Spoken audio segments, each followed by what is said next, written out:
Hello traders and welcome to another episode of Smart Risk. Identifying inducements is one of the most challenging and key steps in market structure analysis that every trader encounters. Inducement zones are a hidden weapon used by institutional players to manipulate market sentiment, and they can turn a promising trade into a nightmare. Hence, recognizing valid inducements becomes a critical skill, as it enables traders to distinguish authentic order blocks in the market, steering them away from potential traps and enhancing overall trade decision-making. Today, in this advanced episode, we'll unravel the secrets behind the inducement zones, understand how they work, and most importantly, equip you with the knowledge to protect yourself from potential losses. So traders, if that's something you're interested in, please give this video a thumbs up to show your support and subscribe to our channel if you are new. See you after intro.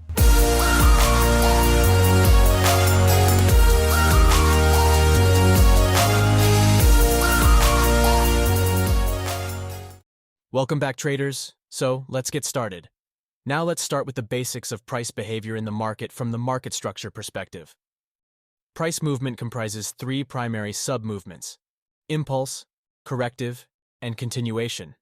Each of these sub-movements is already composed of internal candlestick formations.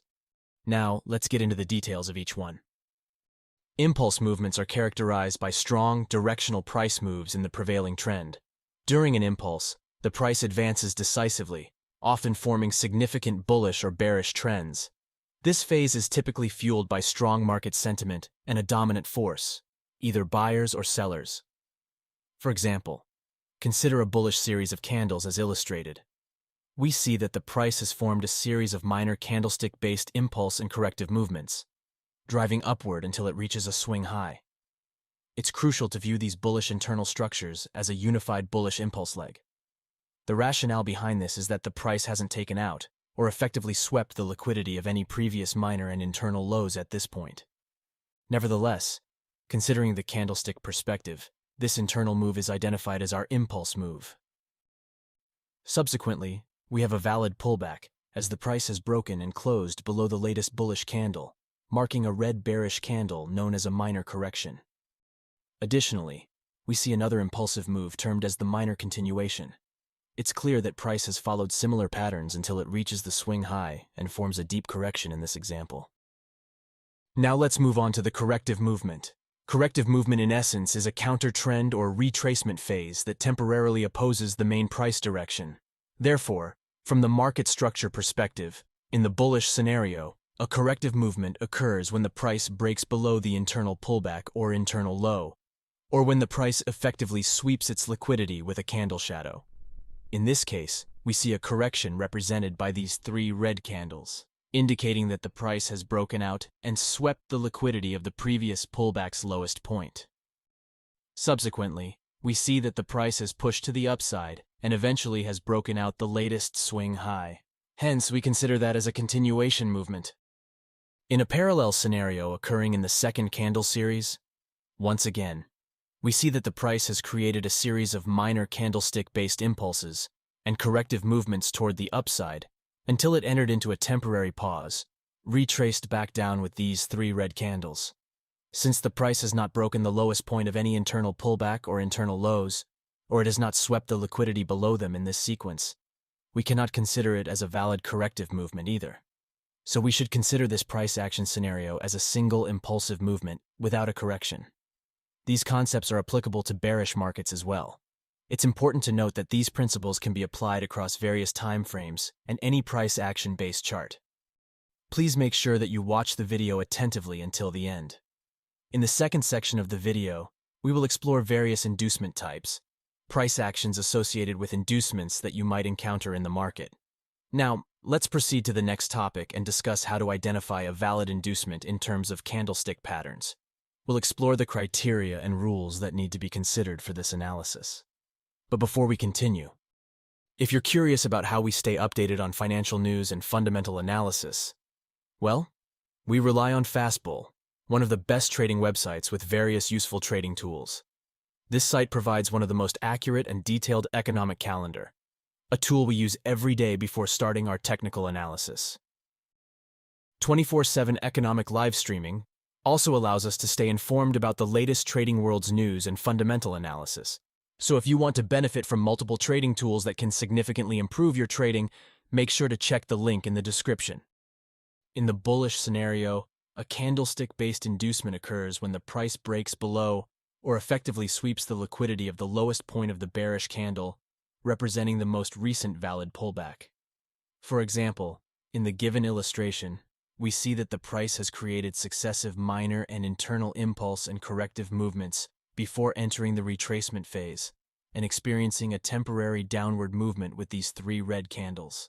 The price has broken and closed below the latest internal pullback, indicating a valid inducement and confirming the upper high as our valid major high.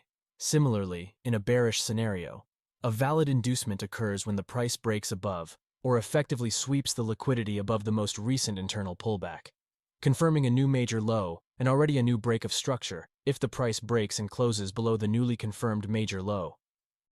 It's crucial to note that for having a confirmed inducement, the price must break and close above or below the most recent major high or major low and form a valid break of structure.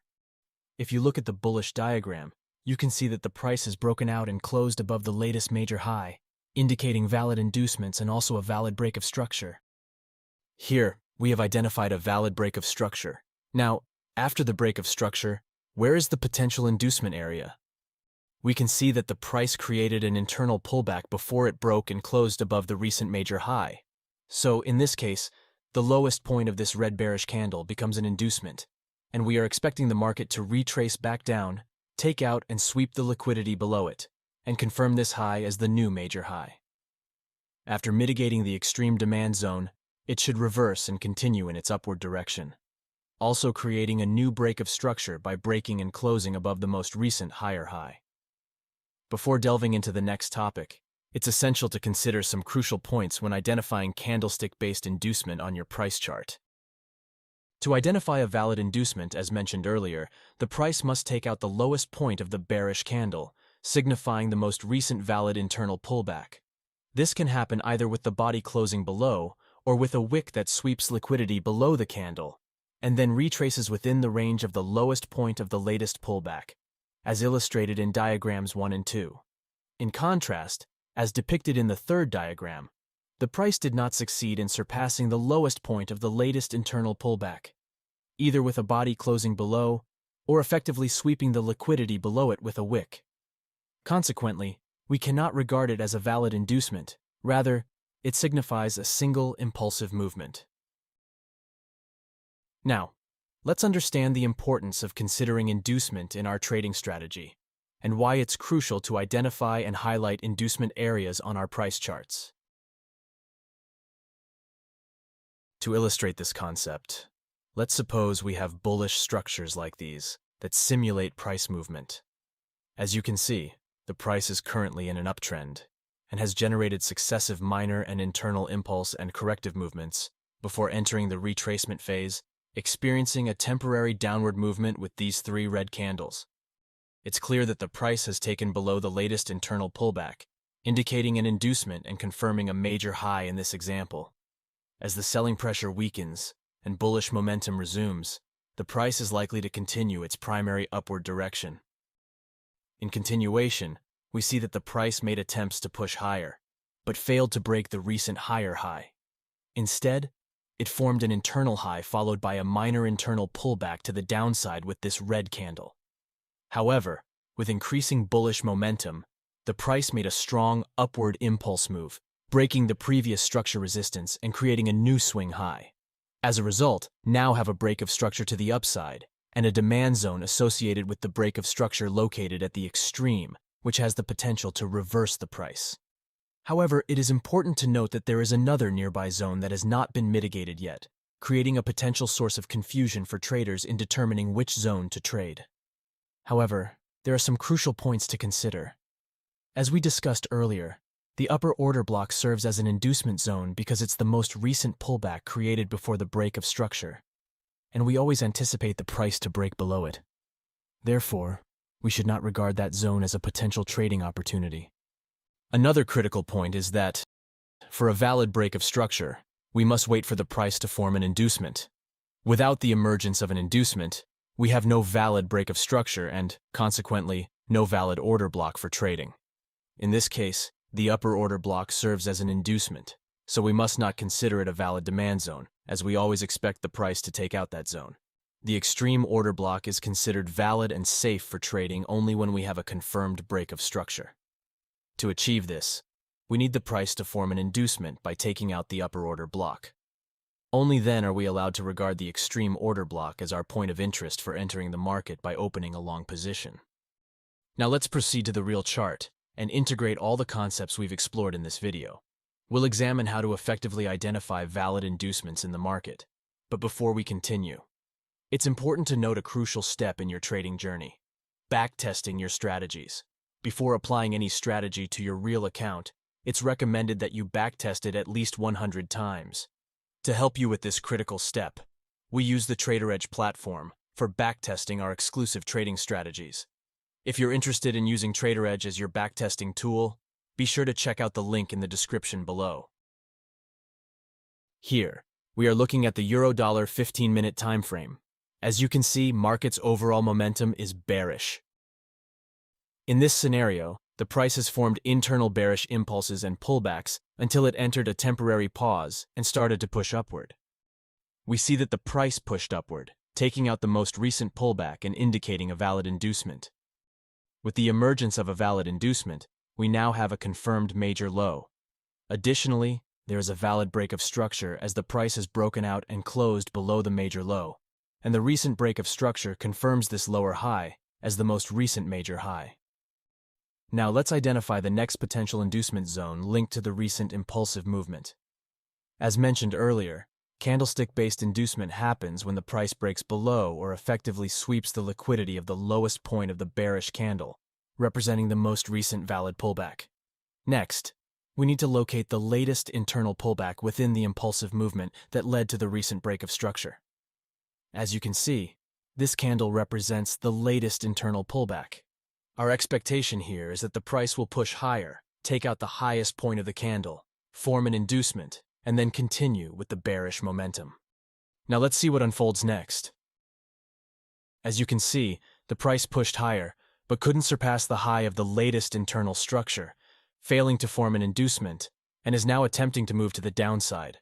Therefore, this lower low is not confirmed yet, and we cannot consider it as a major low. Let's continue and see how the price action unfolds.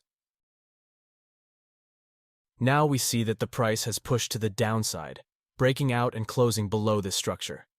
However, this does not constitute a valid break of structure because the price couldn't form a valid inducement before breaking this structure, and this structure is not a valid major low. Therefore, we cannot consider this break of structure as valid. So this price movement acts like a single impulse movement. Now we see that the price has created internal pullbacks within its recent bearish impulse movement. As it is obvious from this candle, it signifies the latest internal pullback. Our anticipation here is for the price to rise higher, surpass the highest point of the candle, create an inducement, and subsequently resume its bearish momentum. Additionally, examining the upper internal pullback, we can pinpoint this order block, which holds a higher probability compared to the lower order block that we view as an inducement rather than a valid order block. In this scenario, our approach is to patiently wait for the price to push higher, surpass the latest internal pullback, sweep the liquidity of the inducement's order block, validate this lower low as the new major low, and subsequently confirm a valid break of structure. Given that the price has successfully executed a valid break of structure, we can pinpoint a supply zone associated with it. We believe this zone holds a high potential to prompt a reversal when the price approaches it. It's crucial to note that without a valid break of structure, we cannot pinpoint a valid order block. Our next step involves waiting for the price to push back up again and tap into our identified supply zone. Now let's see what is going to happen next. As you can see, price pushed higher, swept the liquidity above the latest internal pullback, generated an inducement, and after mitigating our valid order block situated at the extreme, the price reversed its direction and proceeded with even greater bearish momentum and eventually formed a new break of structure. That's it, traders. Thank you for watching this video. I hope you found it informative and useful. Don't forget to hit the subscribe button and turn on notifications to stay updated on our latest videos.